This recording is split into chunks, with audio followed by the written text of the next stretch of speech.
സഹോദരങ്ങളെ, മക്കയിലോ മദീനയിലോ വെച്ച് മരണപ്പെടാൻ ഒരാൾക്ക് അവസരം കിട്ടിയാൽ അത് വലിയ പുണ്യമാണ്. മനസ്സിലാക്കണം.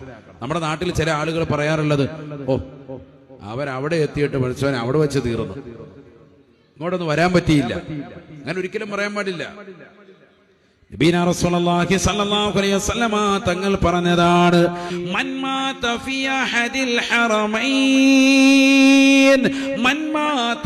അഹദിൽ ഹറമൈൻ ലം യുഹാസിബുഹു യൗമൽ ഖിയാമ.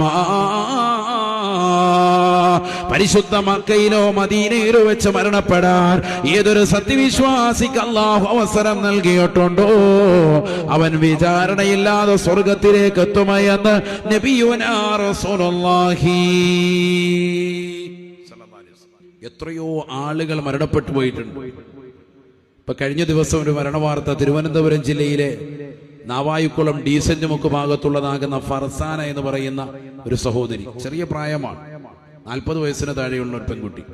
ഹജ്ജിന് വേണ്ടി പോയതാണ്. ഭർത്താവും ഒന്നിച്ചുകൊണ്ട് പരിശുദ്ധമായ മക്കത്തുൽ മുക്കറമയിലെത്തിയ ഹജ്ജിന് വേണ്ടി പോയവരാണ്.